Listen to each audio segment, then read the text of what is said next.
Books are a blessing. Parchments make all the difference for your life and your life's work.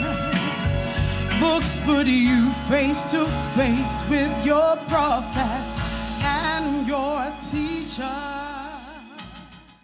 Hello everyone, it's Caleb over here, and we thank God for this wonderful opportunity. You're welcome back to the Spoudazo book review podcast, and this happens to be the second episode. It's been a long time we came your way, but we are back once again, and for this time we are back in full course. So our first episode, as we discussed, our first episode we had a discussion on reasons why people don't benefit from books, part 1, and this is going to be a continuation of the second episode. If this is your first time joining us, you are welcome to this channel. And then this is the Spoudazo book review podcast, where we talk about books, we talk about Christian literature, we talk about knowledge, we talk about powerful books, personal development books, all forms of very powerful books that have transformed people's lives, and then especially knowledge. On this podcast we are going after knowledge.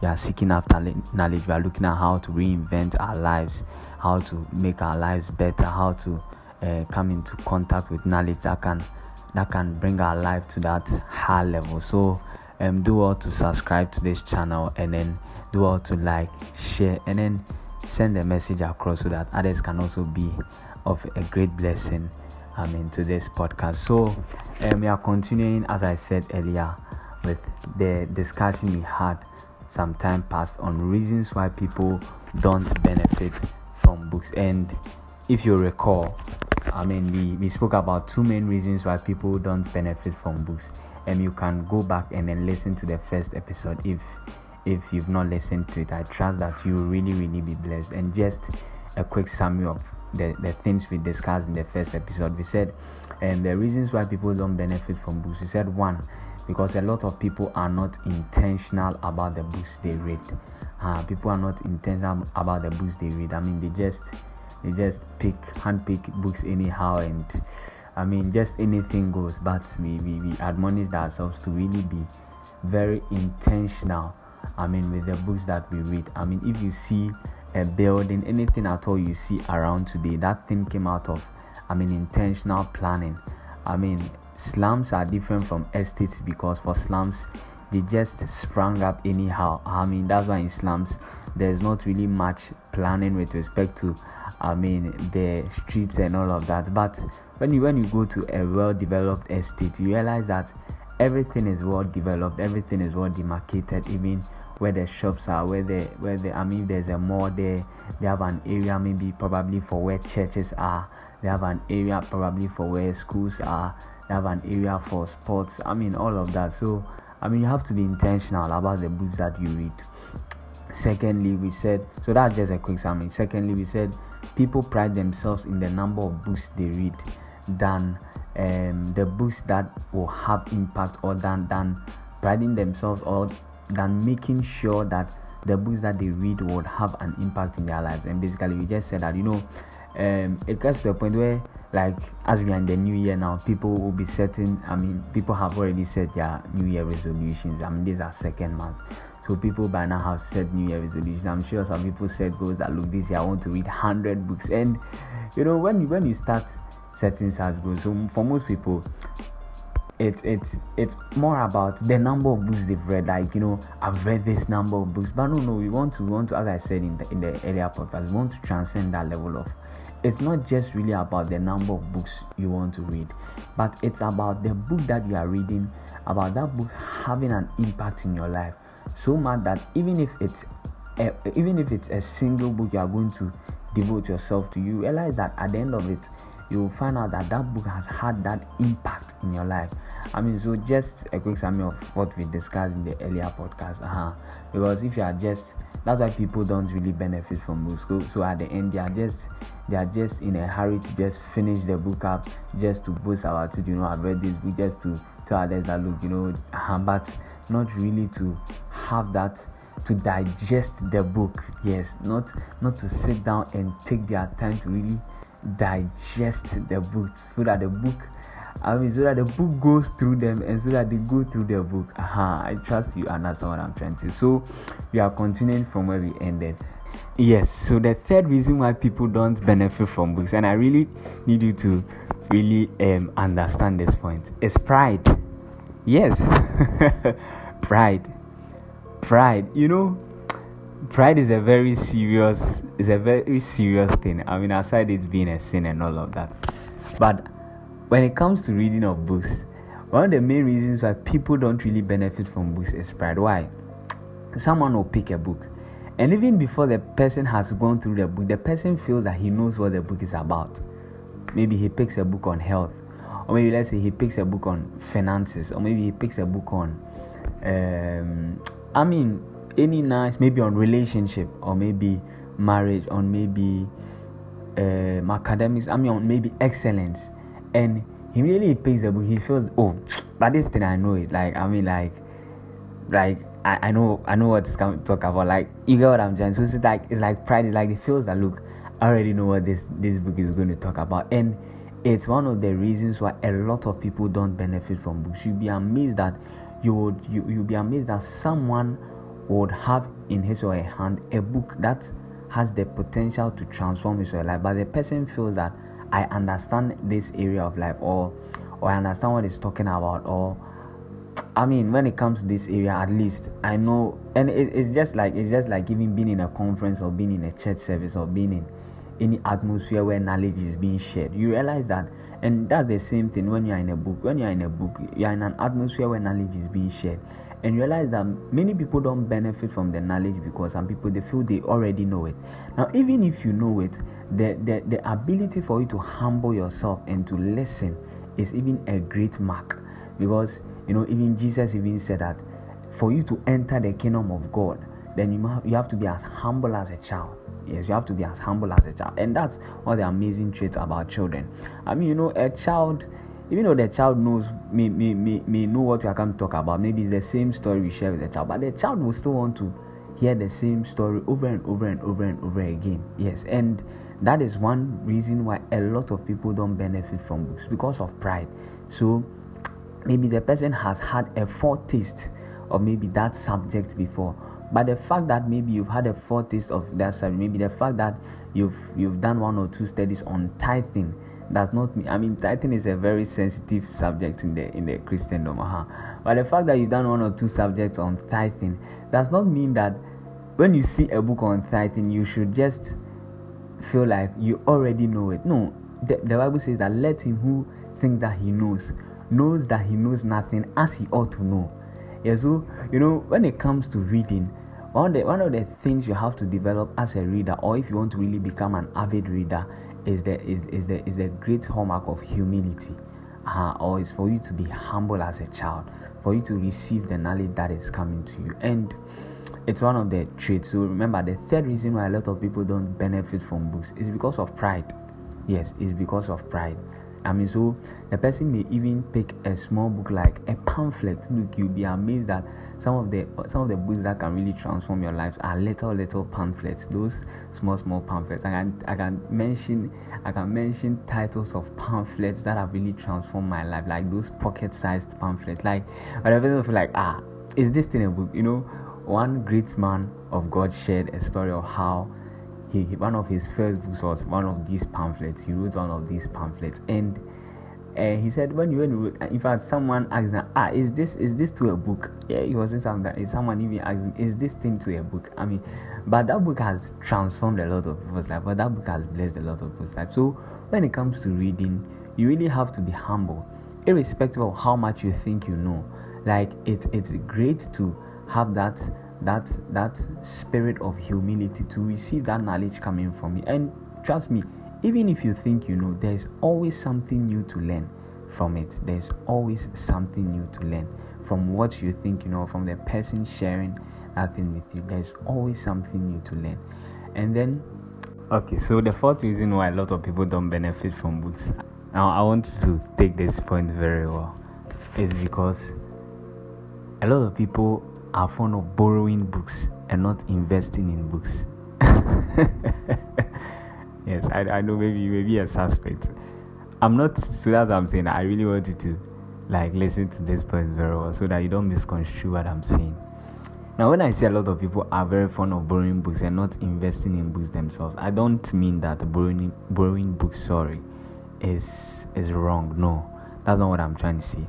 But what I'm trying to say is that, it will amaze you that most of the people you give books out to don't return them. And the fact that they've not returned them does not mean that they are reading it. Many a times, the book is just lying dormant in their homes. It's just there, and they keep procrastinating that they'll read it. But when if you've invested money in something, it's your attitude towards it is different.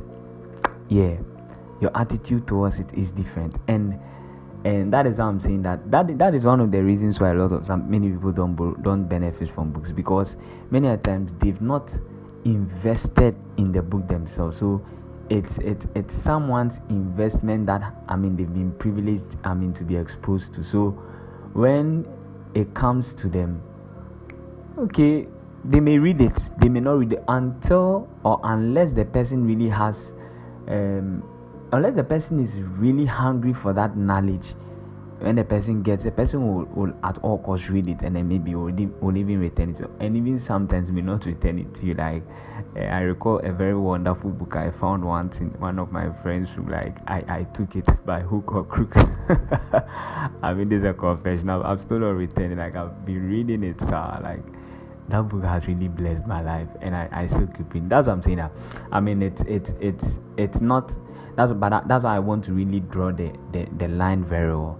But generally, people don't benefit from books because many a times people don't invest in books. They don't invest in the books themselves. So many a times it's either a borrowed book. Many a times it's something. Okay, someone just gave it to them. So they've not maybe come to appreciate maybe the greatness of that book until maybe a particular situation happens or something. Then they realize how much of a blessing that book is, and then they will then go and visit it again and all of that. Howbeit, as I said, I am not saying that borrowing of books is evil or is wrong. No, that's not what I'm trying to say.